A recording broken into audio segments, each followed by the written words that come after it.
दिया जो जल चुका है बुझने ना पाए फिर से, अंधेरे में कोई ठोकर न खाए, हजारों मुश्किलें आए तो भी ये शमा जलती रहे, हम रहे न रहे सिलसिला चलता रहे। ये इतना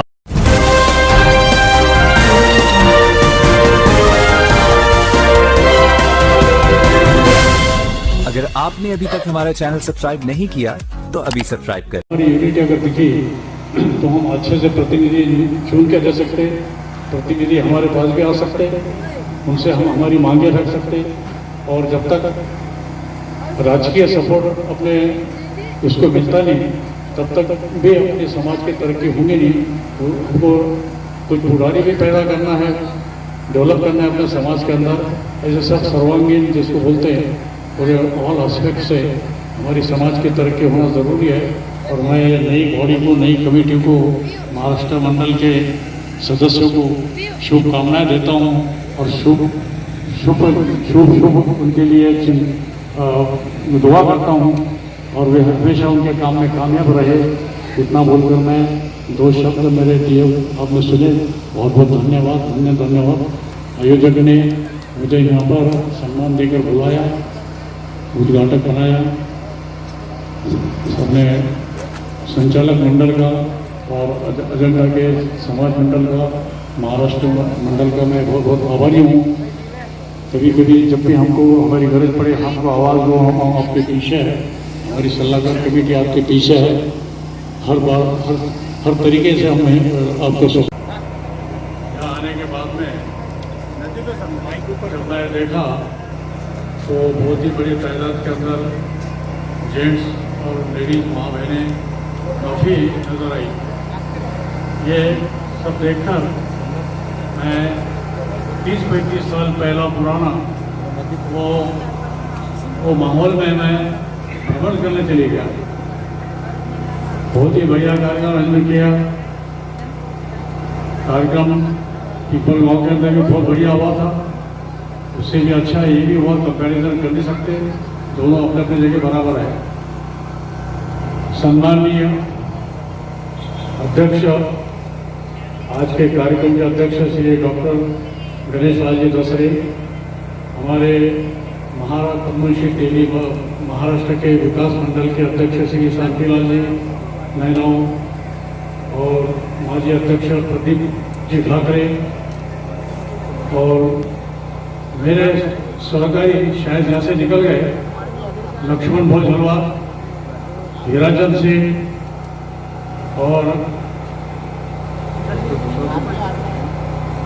ये मेरे ख्याल से निकल चुके हैं यहाँ से, हीराचंद भोज है, और सभी सम्माननीय मंच महाराष्ट्र कमेटी के जो नवनिर्वाचित सदस्य हैं उन सबका मैं सत्कार करता हूँ। और मैं कोरोना के बारे में, जिसकी वजह से अपन यहाँ जमा हुए, कोरोना के बारे में ऐसा कोई व्यक्ति नहीं है बच्चे से लेकर तो बूढ़े तक जो नहीं जानता, जो नई आपत्ति, जो बहुत बड़ा पैंडेमिक बोलते थ्रू वर्ल्ड के अंदर, पूरे दुनिया के अंदर उसने हाहाकार मचाया था। और उसमें हमने उसके दौरान पहली वेव, सेकेंड वेव के अंदर हमने हमारे बहुत प्रियजनों को खो दिया। मैं तो बोलता हूँ कोरोना योद्धा जिनका सत्कार किए वो तो योद्धा है, उन्होंने बहुत बड़ा कार्य किए, लेकिन मैं हमारे माताओं को, बहनों को, जिन्होंने इस कोरोना काल के अंदर बहुत बड़ा योगदान दिया हुआ है, वो कैसे उन्होंने पूरे परिवार को उस काल में संभाला, बच्चों को संभाला, घर के परिवार को संभाला और कोरोना से बीमारी होने से बचाया, उनका भी मैं इस मौके पर कोरोना योद्धा बोल के हर माँ का, हर बहन का, उनका मैं स्वागत करता हूँ और बहुत ही अभिमान से मैं उनका सभी की तरफ से शब्द सुमन से सत्कार करता हूँ। कोरोना के बारे में नया कुछ भी डॉक्टर्स लोगों को कुछ मालूम नहीं था, फिर भी हमारे समाज के लोगों ने रिस्क लेकर फ्रंट फ्रंट पे काम कर कर समाज की सेवा की, देश की सेवा की। अपने हर एक का ये कर्तव्य है, समाज के प्रति कर्तव्य है, राष्ट्र के प्रति कर्तव्य है, परिवार के प्रति कर्तव्य है कि अपनी कोई ना कोई तरीके से सेवा करें। इन कोरोना योद्धा ने उनका पूर्ण कर्तव्य बहुत ही जवाबदारी से और संपूर्ण ताकत लगाकर उसको फेस किया और कोरोना का आज कोरोना अपने देश से विदा हो रहा है, ऐसा बोलने में कोई हरकत नहीं है, क्योंकि अभी केसेस भी कम हो गए और वैक्सीनेशन जो हमारे राष्ट्र नेता है उन्होंने जो प्रिकॉशन लिए, उन्होंने तीसरी वेव या तीसरी लाट के अंदर हम अपने अपने जगह सेफ रह गए। इसके वजह से मृत्यु का दर बहुत कम रहा और लोगों का मेडिकल का खर्चा भी ज़्यादा शायद नहीं हुआ। 95% 95% लोगों ने अपने घरों पे ट्रीटमेंट करके अच्छे हुए। तो इस वक्त कोरोना योद्धा का सत्कार हमारे मंडल के तरफ से, समाज के तरफ से हुआ, ये मैं उनकी सराहना करता हूँ, उनको धन्यवाद देता हूँ। यहाँ चलते चलते कोरोना योद्धा का प्रश्न समाप्त करके मैं दो चीज़ें आपसे शेयर करना चाहता हूँ। जैसे हमारे हिराचंद भाव जज्बात में आ गए थे, उन्होंने अब हकीकत में है, जब यहाँ पर मैं थोड़ा इतिहास बताऊँ आपको, क्योंकि इस घटना को 30-35 साल हो चुके हैं, नई पीढ़ी को उसकी जानकारी नहीं है और इतिहास की जानकारी होना बहुत ज़रूरी है, तभी भविष्य उज्जवल होता है।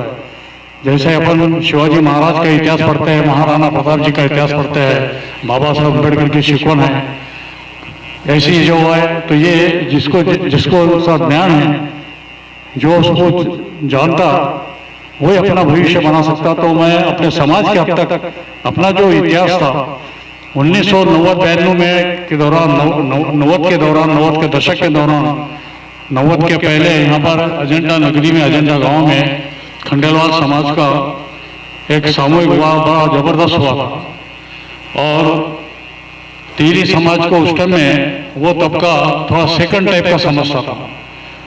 वो हमको अपने समाज को थोड़ा अपमानित समझ के सेकंड ट्रीटमेंट देता था। तो ये हमारे उस टाइम के जो कार्यकर्ता थे, जिनका नाम यहाँ लेना बहुत ही जरूरी है, और उस टाइम के जो लोग हमारे इसमें बहुत से नहीं हैं, कुछ इन्हीं गिने बचे हैं। तो यहाँ पर मेन कार्य बोलो तो जो एजेंडा में जो सामूहिक विवाह की संकल्पना हमारे 10-5 लोगों के दिमाग में आई कि भाई जब ये मारवाड़ी समाज, खंडेलवाल समाज कर सकता है तो हम क्यों नहीं कर सके। हो सके हम आर्थिक परिस्थिति हमारी खराब हो, लेकिन हमारे बाहों में दम है, हमारे बाजू में ताकत है, तो वो हिसाब से संकल्प करके यहाँ के एजेंडे के लोगों ने एक मीटिंग ली। वो मीटिंग के अंदर बहुत से समाज ने हमको साथ दिया। यहाँ पर मैं नाम लेना चाहूँगा, स्वर्गीय हमारे चहीते जो सही ये कार्यक्रम के जो स्टोन थे, जो बेस थे, कैलाशवासी श्री सूरजलाल भावलाल दसरे, ये हमारे मेन रोल उनका था। उसमें लक्ष्मण झलवा, हीराचंद भाव झलवा, नामदेव भाव झलवा और पांगरी के शिवचंद से, राधाकृष्ण से, पीपा गांव के भी मैं जीने गिने जो लोग आते, जिन्होंने हमको बहुत प्रोत्साहन दिया। हमारे वो पैसों के बारे में हमको किसी ने, एक व्यक्ति ने भी हमको ना नहीं किया। उस टाइम में 400-500 रुपये में हमको दिए तो बहुत खुश थे। उस टाइम में पीपल गाँव में गोविंदा सेठ, जगन सेठ, गेंदीलाल सेठ, ये लोगों का बहुत ही सपोर्ट हमको रहा। बाकी के अंदर लक्ष्मण मामा थे, अभी हमारे रघु सेठ भी है, रघु सेठ भी थे, बगारी के अंदर भी है, बहुत से सरकारी कंपनी थी हमारी, संदीप जी के पिताजी, मतलब बहुत लोगों ने हमको नजदीक लिया, हमारी बातों को सुना और सबों ने हमारा प्रोत्साहन बढ़ाया और हमको बहुत ताकत दी और वो ताकत से हम आगे बढ़े। और भगवान की कृपा से, आप लोगों की, बुजुर्ग लोगों की कृपा से 1992 में बहुत बड़ा सामूहिक हुआ हमने यहाँ पर अजेंडा में सब अजेंडा के लोगों के सहकार्य से, बाकी समाज के सहकार्य से मेरे ख्याल से 51 जोड़पों का वहाँ पर विवाह संपन्न हुआ था। फिर दूसरे साल भी हुआ था, फिर कुछ समस्या की वजह से बीच में गैप पड़ा। फिर बाद में हमारे प्रदीप भाव ने हाथ में सत्ता ली, उन्होंने भी बहुत बड़ा कार्य किया।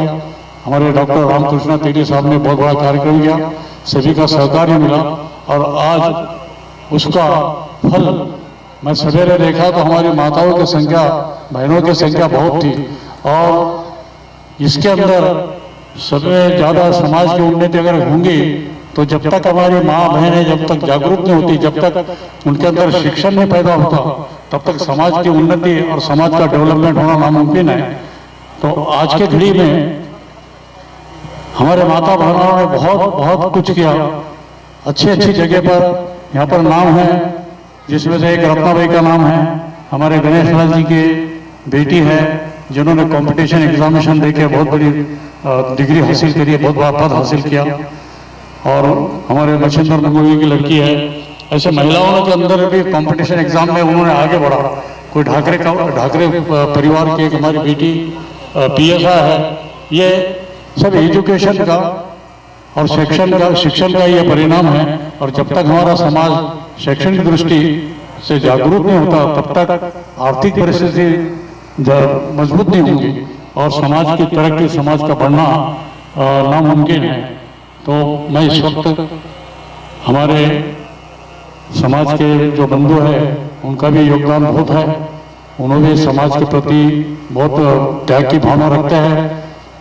अभी कैलेंडर में जो मनोगत व्यक्त किया गया उसके अंदर कुछ त्रुटि थी, मैं आपको बता दिया हूँ कि इसमें हमारे जो भी पुराने लोग थे,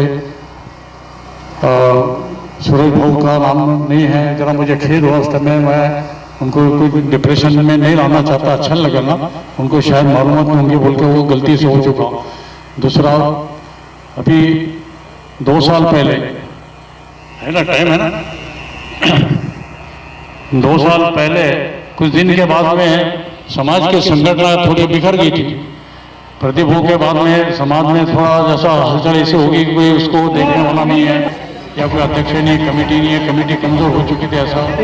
तो बाद में समाज ने औरंगाबाद के वसती गृह के हॉस्टल के उद्घाटन में मीटिंग ली। वहाँ पर प्रदीप ने राजीनामा दिया और उन्होंने हमको आदेश दिया कि तुम सलाहकार समिति बनाओ, पुराने लोग आए लेके बनो, बैठो और एक अच्छी कमेटी समाज की स्थापना करो।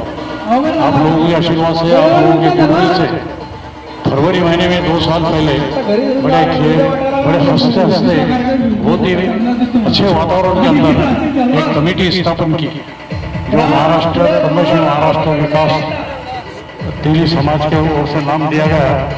उसके अंदर हमने ये देखा, सलाहकार समिति ने ये देखा कि ऐसा कोई भी गांव ऐसा वंचित न होगा जिसका प्रेजेंटेशन समाज में ना हो। उस तरीके से हर गांव में, हर गांव का प्रतिनिधि उसको सदस्य बनाया गया।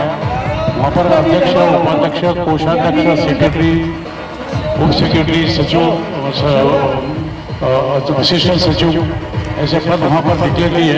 और वहाँ पर मैं हमारे सलाहकार समितियों को खुद के ऊपर मैं खुद को अभिमान से बोलूँगा कि हमारी जो कमेटी हमारे सलाहकार समिति की ओर से और आप लोगों के सहकार्य से बनी, वो बिल्कुल परफेक्ट बनी हुई है। बहुत ही उनके काम करने का तरीका, उनका जो समाज के बीच में अप्रोच है, समाज को मिलना है, समाज के सामने जाना है, वो बहुत ही बढ़िया है।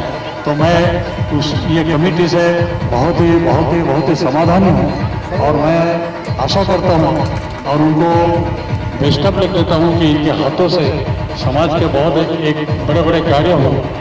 सामूहिक विवाह बनाने का और एक उद्देश्य था कि समाज को एकत्र करने का, और ये सत्कार करने का ये भी उस समय कल्पना थी कि हमारे समाज में जो आगे बढ़ रहा है उनको प्रोत्साहन देना, उसको देखकर नया जनरेशन देखकर उससे सीखता। ये भी एक कल्पना थी। तो उस तरीके से अभी हम जो आज के प्रेजेंट में हम जो चल रहे हैं बिल्कुल सही तरीके चल रहे हैं, सही रास्ते पर है। और एक ना एक दिन जरूर हम दूसरे समाज के मुकाबले में आगे बढ़ेंगे एजुकेशन में अभी हमारे पास तहसीलदार हो गए, कलेक्टर, अपने डिप्टी कलेक्टर हो गए, पीएस साहब हो गए, प्राध्यापक हो गए, डॉक्टर्स हो अगणित हो गए, लेडीज भी है, जेंट्स भी है। अभी एक IAS ऑफिसर अपने समाज में एक आध बार शायद अगले आने वाले जनरेशन में IPS, IAS ये लोगों का भी शायद उदय होगा, ऐसी उम्मीद माता बहनों से रखता हूँ और समाज के नागरिकों से रखता हूँ।